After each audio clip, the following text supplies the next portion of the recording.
Good morning student. I hope आप लोग अच्छे होंगे, घर पे होंगे, सेफ होंगे। जैसा कि हम लोग जान रहे हैं कि वर्तमान समय में कोरोना वायरस के कारण पूरा विश्व परेशान है, जिसके कारण आपकी कोई क्लासेस नहीं चल पा रही है। हम लोग कोशिश कर रहे हैं कि आज से आप लोगों को कुछ नया प्रोवाइड कराया जाए, कुछ ऑनलाइन क्लासेस चलाया जाए, जिससे आप घर पे रहकर सुरक्षित रहकर आप कुछ नॉलेज इकट्ठा कर सकते हैं, कुछ चीज़ें सीख सकते हैं। तो हम लोग मैथमेटिक्स के अंतर्गत स्टार्ट किए थे अपना बीजगणित का पार्ट, और बीजगणित में हमने 2 चैप्टर कवर कर लिया था।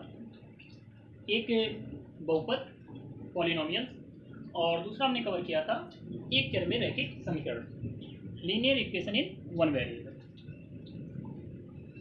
और 2 वेरिएबल। आज से मैं आपको एक नया चैप्टर स्टार्ट कराऊंगा जिसका नाम है क्वाड्रेटिक इक्वेशन, द्विघात समीकरण। ये भी आपके बीजगणित का एक भाग है, और ये तीसरा चैप्टर है बीजगणित का, जिसके अंतर्गत हम लोग सीखते हैं क्वाड्रेटिक इक्वेशन क्या होती है, क्वाड्रेटिक इक्वेशन को सॉल्व कैसे किया जाता है, इसके प्रॉब्लम को कैसे सॉल्व किया जाता है, इन सारी चीज़ों के बारे में हम लोग सीखेंगे। तो जैसे चैप्टर द्विघात समीकरण, तो अगर मैं स्टार्ट करूँ तो सबसे पहले प्रश्न ये होता है कि द्विघात समीकरण कहते किसे को। तो द्विघात समीकरण जानने से पहले मैं आपको यहाँ छोटे में बता देता हूँ कि हम लोगों ने अपना बीजगणित जब स्टार्ट किया था तो पहला चैप्टर हमने पढ़ा था बहुपद, पॉलिनोमियल।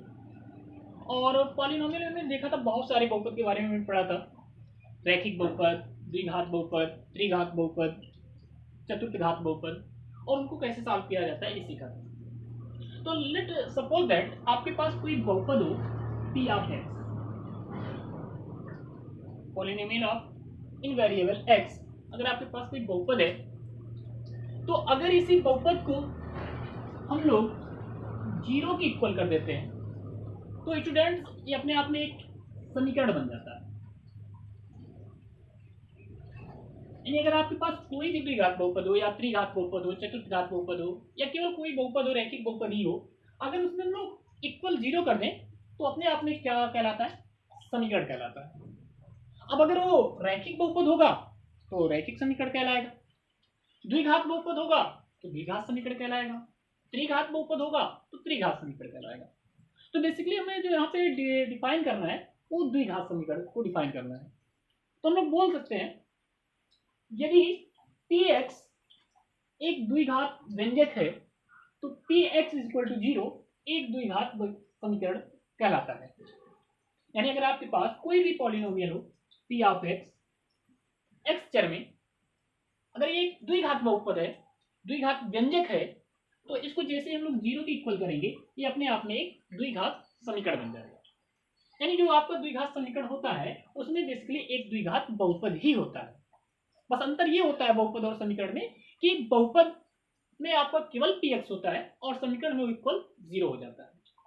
अगर इसको हम दूसरे रूप में डिफाइन करना चाहें तो हम बोल सकते हैं कि यदि a is not equal to 0 तथा b व c वास्तविक संख्याओं को प्रकट करते हो तो हमारा जो ax² plus bx plus c = 0 होगा और चर x में एक द्विघात समीकरण कहलाएगा। यानी a b c जो आपको इस इक्वेशन में दिख रहे हैं a b c, ये आपकी वास्तविक संख्याएं होंगी। वास्तविक क्या संख्याएं क्या होती है हमने पहले चैप्टर में जाना था कि आज तक हमने जितनी भी संख्याएं पढ़ी हैं सबकी सब वास्तविक संख्याओं के अंतर्गत आती है। तो अपना ये a b c कोई वास्तविक संख्या होगा और x एक क्या है, चर है। तो इस प्रकार जो हमारा बनेगा ax² plus bx plus c = 0, उसी को हम लोग बोलेंगे द्विघात समीकरण। फॉर एग्जाम्पल आइए देखते हैं, जैसे x² - 6x + 4 = 0। अगर हम केवल बात करें x² - 6x + 4, तो ये अपने आप में एक द्विघात बहुपद था जैसा कि हमने सीखा था 10th चैप्टर में, और इसी को हम लोग अगर 0 कर दें तो यही अपना क्या कहलाएगा, द्विघात समीकरण कहलाएगा। यहाँ पे देखिए a की वैल्यू 1 है, अगर यहां से b की तुलना करें तो b की वैल्यू -6 है और c की वैल्यू कितनी है, 4। तो इस प्रकार इसे हम लोग चाहें तो इस रूप में कन्वर्ट कर सकते हैं, अर्थात 1 into x square plus -6 into x plus 4 is equal to 0। तो ये इक्वेशन जो अपने आप में x square minus 6x plus 4 is equal to 0 था, वो आप इस तरह भी लिख सकते हो 1x square plus -6 into x plus 4, जो कि देखने में एकदम आपको लगेगा ax square plus bx plus c equal to 0 के रूप का। जैसे कि मैंने बताया ही था कि a b c क्या होंगी, वास्तविक संख्या होंगी। तो एक अपने आप में वास्तविक संख्या होती है, -6 भी आपका एक वास्तविक संख्या होता है, 4 भी एक वास्तविक संख्या होता है। अब प्रश्न इसमें सबसे मेन ये उठता है कि ये जो a की वैल्यू है कभी भी 0 नहीं होनी चाहिए। सबसे बड़ी पहचान यही द्विघात समीकरण की कि आपका जो a होगा वो 0 नहीं हो सकता। हाँ, अदरवाइज b और c आपके 0 हो सकते हैं। जैसा कि इस एग्जांपल में आप देख पा रहे हैं कि यहाँ पे 2x square minus 7x equal to 0 है, जहाँ पे a की वैल्यू आपको 2 दिख रही है, b की वैल्यू -7 दिख रही है, बट यहाँ पे c नहीं है, फिर भी ये अपने आप में एक द्विघात समीकरण कहलाएगा। क्योंकि द्विघात समीकरण की एक ही कंडीशन है कि a 0 नहीं होना चाहिए। इसी तरह हम लोग तीसरा x स्क्वायर इक्वल टू 9, जिसमें केवल और केवल a है और c है, b का कोई नामो निशान नहीं है यहाँ पे, फिर भी ये अपने आप में क्या कहलाएगा, द्विघात समीकरण कहलाएगा। आई होप आप अच्छे से समझ गए होंगे कि द्विघात समीकरण क्या होता है। अब यहाँ पे सबसे मेन बात ये होती है, इसमें आप ये चीज याद रखे रहेंगे, ये तो हमने नोट यहाँ पे लिखा हुआ है, यही हमारा सबसे मेन है और इसी से हमारी एक्सरसाइज के क्वेश्चन भी सॉल्व होंगे। अभी यहाँ पे देखो लिखा है ax square plus bx plus c equal to 0 where a is not equal to 0, अर्थात a का मान 0 नहीं हो सकता, द्विघात समीकरण का मानक रूप कहलाता है, यानी स्टैंडर्ड फॉर्म, जिसे आप मानक रूप या व्यापक रूप भी बोलते हो।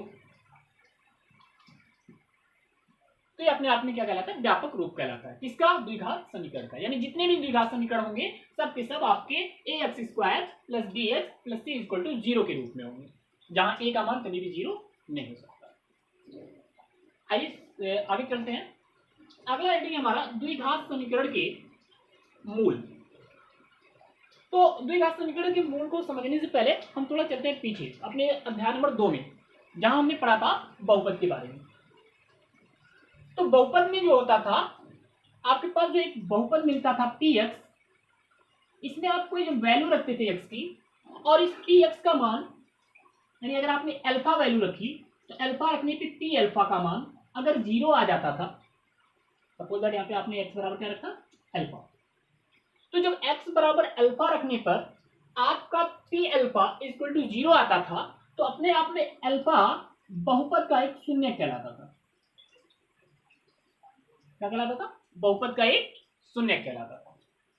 तो सेम वही प्रोसेस यहां पर भी होगा, अर्थात अगर आपके पास कोई द्विघात समीकरण है, तो द्विघात समीकरण में जो x होगा या y वेरिएबल होगा या z वेरिएबल होगा या कोई भी वेरिएबल होगा, उसकी वैल्यू कुछ रखने पर अगर वो समीकरण को संतुष्ट करेगा, तो वही उस समीकरण का क्या कहलाएगा, मूल कहलाएगा। मूल मतलब अर्थ, मूल का मतलब है, सॉरी अर्थ नहीं है, हल। अर्थात अगर हम लोग डिफाइन करें अपनी परिभाषा के रूप में, तो हम बोलेंगे द्विघात समीकरण ax square plus bx plus c equal to 0, जहां a is not equal to 0 में चर, कौन सा चर, x के वे मान जो समीकरण को संतुष्ट करते हैं, द्विघात समीकरण के मूल अर्थात हल कहलाते हैं। आइए हम कोई एग्जांपल के द्वारा समझाते हैं। मान लीजिए आपके पास एक द्विघात समीकरण है x square minus 5x plus 6 is equal to 0। अब इसके मूल मान लेते हैं क्या, 2 और 3 है। मान क्यों ले, क्योंकि हम इसको सॉल्व करेंगे तो मूल क्या आएंगे, 2 और 3 आएंगे, क्योंकि अभी हमें सॉल्व नहीं करना सीखना है, अभी हमें डायरेक्टली सीखना है थोड़ा सा। तो आओ देखते हैं इसके मूल क्या होंगे, 2 और 3। क्यों, क्योंकि ये मान समीकरण को संतुष्ट करते हैं। अब कैसे संतुष्ट करते हैं, अर्थात आइए चेक कर लेते हैं। अगर यहां से हम लोग x बराबर 2 ले लें, x बराबर कितना ले लें, 2 ले लें, तो देखो यहाँ पे x की वैल्यू LHS में हम लोग क्या रखेंगे, 2 रखेंगे, जहां जहां x हमें मिलेगा। तो देखो x square minus 5x plus 6 था, अब x की जगह पे 2 रखेंगे, 2 का स्क्वायर माइनस 5 इंटू एक्स की जगह पे 2 रखेंगे प्लस 6, तो यहाँ पे अगर 2 का स्क्वायर करेंगे 4 माइनस 5 टू जा 10 प्लस 6, तो 4 और 6 ये दोनों मिलकर 10 माइनस 10 इक्वल टू 0। इसी प्रकार अगर हम लोग x बराबर 3 रखें तो यहाँ पे 3 का स्क्वायर माइनस 5, यहाँ पे x की जगह पे 3 हो जाएगा प्लस 6, तो 3 का स्क्वायर हो गया 9 माइनस 15 प्लस 6, तो 15 माइनस 15 इक्वल टू 0। तो यहाँ पे आप देख पा रहे हो कि x की वैल्यू 2 रखने पे आपका जो LHS था वो RHS के बराबर आया, x बराबर 3 रखने पे LHS जो था वो RHS के बराबर आया, इसलिए हमारा 2 और 3 इस समीकरण का हल कहलाएगा अर्थात मूल कहलाएगा। तो स्टूडेंट मूल क्या होता है समझ गए होंगे, यानी जो समीकरण को संतुष्ट करता हो। समीकरण को संतुष्ट करने का मतलब अगर उसमें रखा जाए तो LHS इक्वल टू क्या आ जाए, RHS आ जाए। ठीक है, तो ये दो टॉपिक आपको पहले कवर करनी है। इसी पे हमें एक्सरसाइज के क्वेश्चंस देखने हैं, एग्जांपल्स देखने हैं कि कैसे इन पे आधारित क्वेश्चन कैसे बन सकते हैं। तो एक बार मैं फिर से रिपीट कर देता हूँ, फास्टली आप समझ लीजिए क्या चीज थी, फिर मैं आपको एग्जांपल के जरिए समझाता हूँ कि कैसे क्वेश्चन इसे पुटअप किए जाते हैं। आइए देखते हैं एक बार फिर से द्विघात समीकरण। तो द्विघात समीकरण क्या है, यदि px अपने आप में एक द्विघात व्यंजक है तो px इक्वल टू 0 आपका एक द्विघात समीकरण कहलाएगा।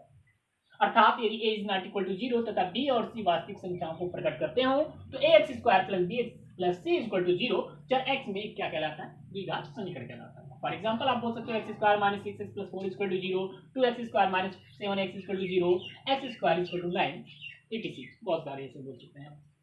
द्विघात समीकरण के मूल ये ध्यान रखिएगा, द्विघात समीकरण के मूल का मतलब उनका हल, हल मतलब x की वैल्यू। अगर y वेरिएबल में आपका बहुपद दिया हुआ है, समीकरण दिया हुआ है तो आप उसमें y की वैल्यू लिखेंगे।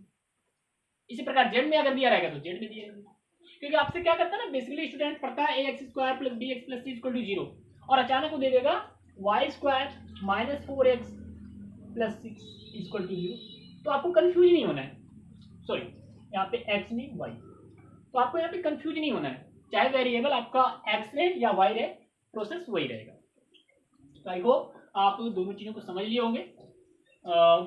इसे आप नोट कर सकते हो, शूट आउट कर सकते हो, और फिर हम लोग आगे के एग्जांपल देखते हैं।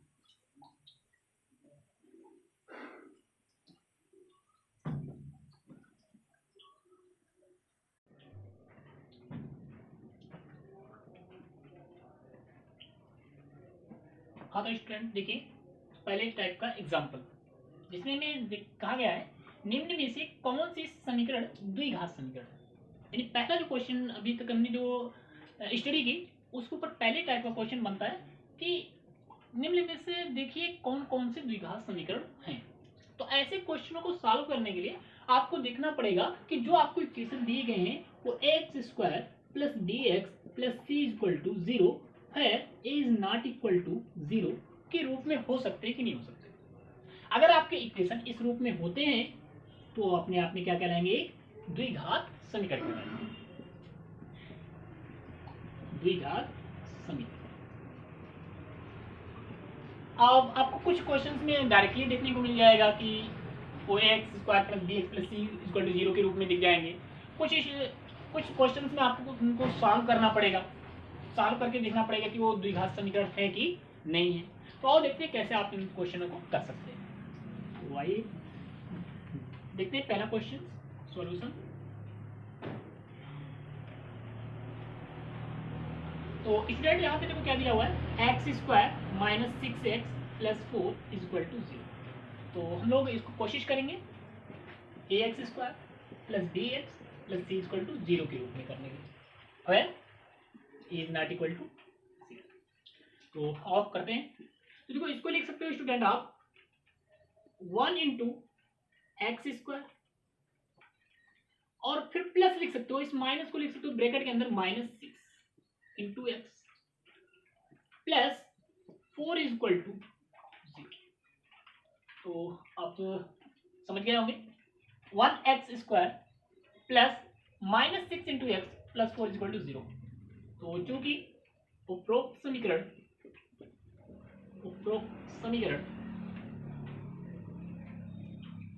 ax square plus b x plus c is equal to 0 where a is not equal to 0 के रूप का है, इसलिए x square minus 6x plus 4 equal to 0 एक द्विघात समीकरण, एक द्विघात समीकरण है। ठीक, तो इस प्रकार आप इसको सॉल्व कर सकते हो। आपको इक्वेशन दी जाएगी, आपको इक्वेशन में पहचानना रहेगा कि वो द्विघात समीकरण की नहीं। दूसरा ही देखते हैं कैसे करेंगे।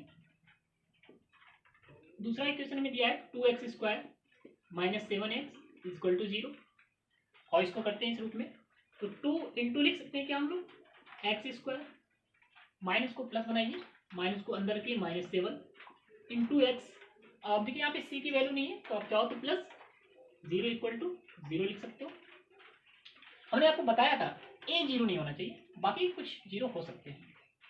तो फिर वही चीज, क्योंकि उपरोक्त समीकरण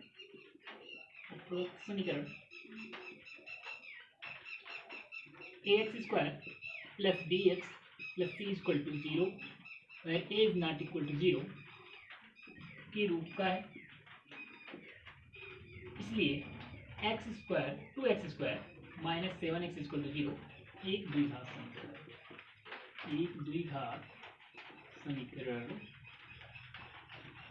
है। ओके स्टूडेंट, थर्ड पार्ट देखते हैं इसका क्या था।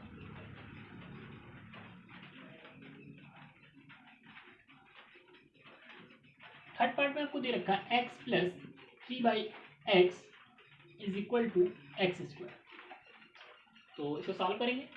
सॉल्व करने के लिए आप बटे 1 कर लीजिए, दोनों का एलसीएम ले लीजिए, x आ जाएगा, 1 से भाग करेंगे x बार जाएगा, x का गुणा x में हुआ x square plus 3 is equal to x square.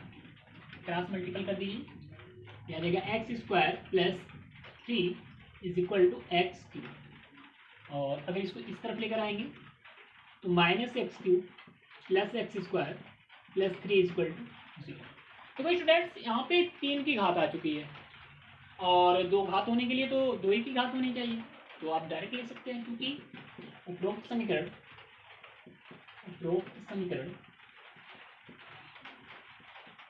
ax square plus bx plus c equal to 0 where a is not equal to 0 की रूप का नहीं है। इसलिए x plus 3/x is equal to x square एक द्विघात समीकरण नहीं है।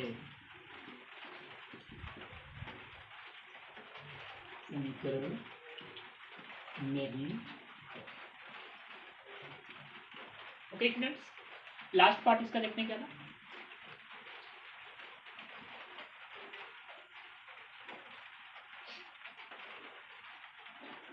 तो लास्ट पार्ट को अगर हम सॉल्व करें, देखो स्टूडेंट 3x स्क्वायर यहाँ पे, एक्स स्क्वायर यहाँ, सबको इधर ले आइए, तो हो जाएगा 3x square minus 2x square minus 4x इधर था, तो आएगा इधर प्लस 2x प्लस 2 इधर ले आइए minus 4 is equal to 0। Okay students, यहाँ पे हम लोग माइनस कर लेते हैं। 3x square minus 2x square हो जाएगा 1x square minus 4x plus 2x minus हो जाएगा 2x, और यहाँ पे देखिए प्लस 2 है माइनस 4 है माइनस 2 हो जाएगा इक्वल टू 0। इसको अगर हम लोग सेट करें तो लिख सकते हैं 1 into x square plus minus 2 plus minus 2, sorry यहाँ पे एक्स रहेगा, plus minus 2 is equal to 0। आप देख पा रहे हैं, क्योंकि उपरोक्त समीकरण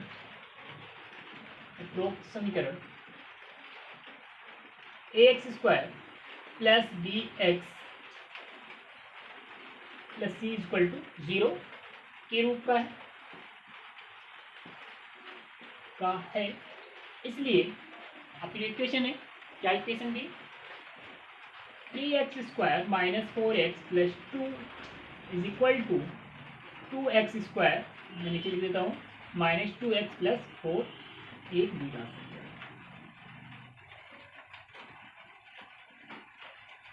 समीकरण। तो स्टूडेंट्स इस टाइप के जितने भी क्वेश्चंस आएंगे आप आई होप कर पाएंगे आप आसानी से। आपको क्या देखना रहेगा, जो दिया गया इक्वेशन है उसे आप ax square plus d x plus c equal to zero के फॉर्म में कर पा रहे कि नहीं कर पा रहे। साथ ही ये भी ध्यान रखना होगा कि ए का मान जीरो नहीं होना चाहिए, बाकी चीज़ें जीरो हो सकती हैं। तो इस रूप में प्रदर्शित जितने भी लोगों को कर सकते हो, जितने भी समीकरण को कर सकते हो, x square plus b x plus c equal to zero बना सकते हो, जहाँ ए का मान जीरो नहीं होगा अपने आप में क्या होगा, द्विघात समीकरण होगा। देखते हैं अगला एग्जाम्पल, तब तक आप इसका स्क्रीन शॉट आउट कर सकते हैं।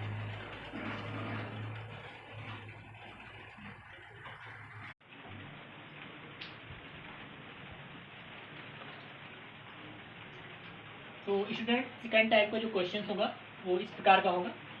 यहाँ पे लिखा हुआ है निम्नलिखित प्रत्येक समीकरण के सामने लिखे x के मानों की जांच करके बताओ कि क्या ये मान दी गई समीकरण के हल हैं या नहीं। तो हमने सीखा था अभी अपने थ्योरी वाले पार्ट में कि कोई x का मान समीकरण का हल होगा अर्थात मूल होगा यदि वो उस समीकरण को संतुष्ट करे। तो आओ देख लेते हैं, अगर ये x इक्वल टू 1 इसको संतुष्ट करता है तो इसका एक क्या होगा, हल होगा। अगर नहीं करेगा तो हम बोलेंगे हल नहीं। जैसे एग्जांपल नंबर 5 देखते हैं अपना। यहाँ पे देखो स्टूडेंट्स आपको दिया है 3x square minus 2x minus 1 is equal to 0 और x की वैल्यू दे रखा है 1। तो हम लोग क्या करेंगे, दी गई समीकरण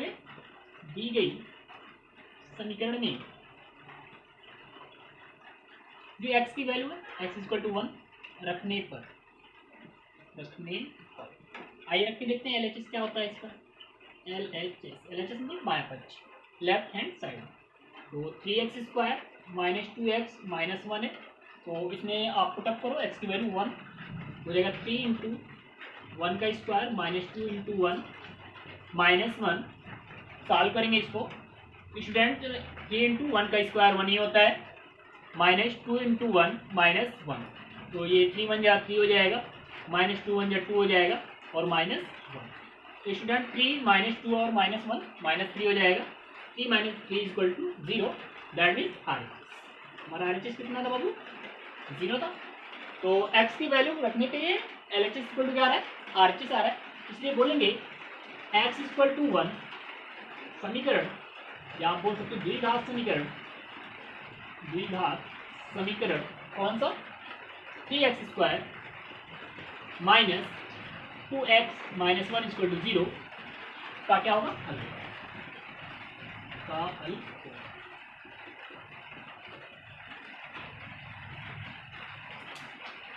सेम सेकंड क्वेश्चन भी इसी तरह करेंगे स्टूडेंट्स, और देखते हैं कैसे करेंगे इसको। सॉल्यूशन करना है सेकंड इक्वेशन। यहाँ पे देखो स्टूडेंट 6x स्क्वायर आपको दे रखा है minus x minus 2 equal to 0 है, x इक्वल टू दे रखा है minus half and x equal to दे रखा है 2/3। तो दो सॉल्यूशन यहाँ पे दे रखा है, तो आओ हम लोग एक एक करके चेक करते हैं। x बराबर माइनस 1/2 समीकरण में रखने पर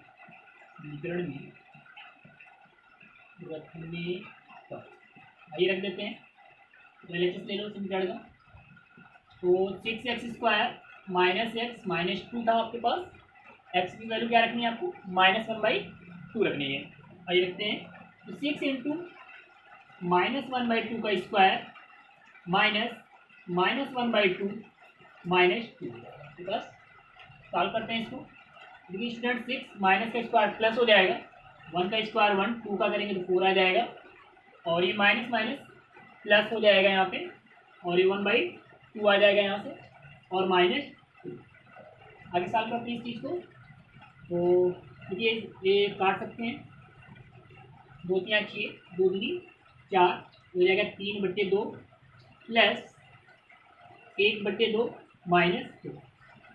आप इसको सॉल्व कर लीजिए, इसका एलसीएम ले लीजिए, यहाँ पे 1 कर लीजिए, तो 2 एलसीएम हो जाएगा, तो 3 प्लस 2 माइनस 2 सॉरी 1 है यहाँ पे,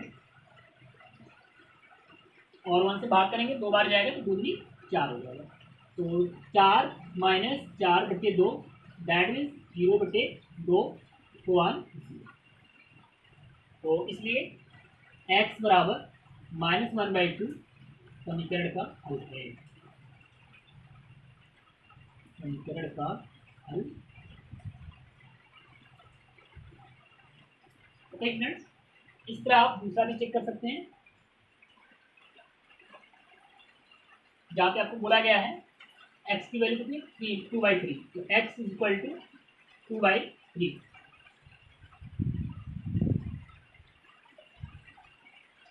समीकरण में रखने पर।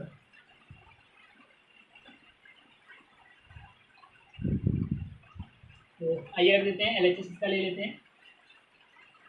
तो LHS में आपको दे रखा था 6x² minus x minus 3 equal छोटी नहीं लेंगे, LHS हमको लेना केवल, और ये 2 है। ओके, तो इस बार x की वैल्यू कितनी आती है 2/3 रखनी है। तो रखिए 6 इंटू 2/3 का स्क्वायर हो जाएगा माइनस 2/3 और माइनस 2।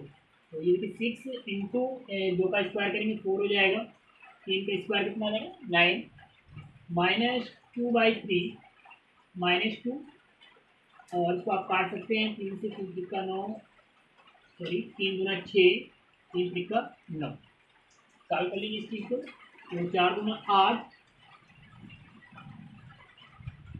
बटे 3 माइनस 2/3 और माइनस 2/8 कर सकते हैं। इसके एलसीएम लेंगे, इसका 3 आ जाएगा,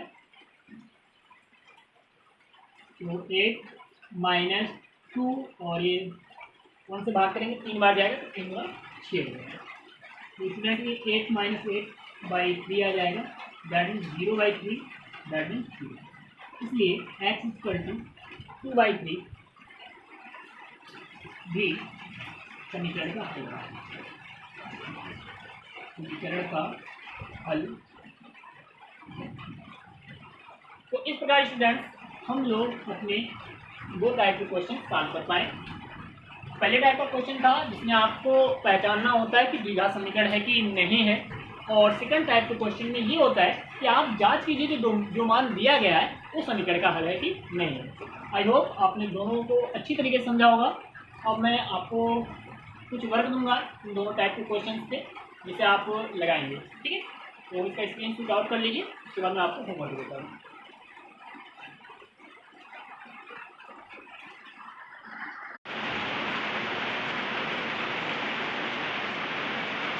तो स्टूडेंट्स ये रहे आपके होमवर्क, इसमें 2 टाइप के क्वेश्चन मैंने आपको पढ़ाया है, उन्हीं 2 टाइप के क्वेश्चन यहाँ पे दिए गए हैं। पहले क्वेश्चन में आपको जांच करना है कि दिए गए समीकरण द्विघात समीकरण है अथवा नहीं है, और दूसरे में आपको ये जांच करना है कि जो मान यहाँ पे दिए गए x की वैल्यू दी गई है वो इन समीकरण के हल है कि नहीं। आई होप आप दोनों चीज़ों को अच्छी तरीके से एग्जाम्पल को समझे हैं और इसको लगाएंगे आज आप लोग, ठीक है। जो भी समस्याएँ आती हैं वो आप हमें बता सकते हैं, हमारे व्हाट्सएप नंबर पर आप सेंड कर सकते हैं, हम उसका सोल्यूशन आपको अब तक पहुंचा देंगे। घर पे रहिए, सुरक्षित रहिए और पढ़ते रहिए। आगे की चर्चा हम लोग कल करेंगे। Good bye.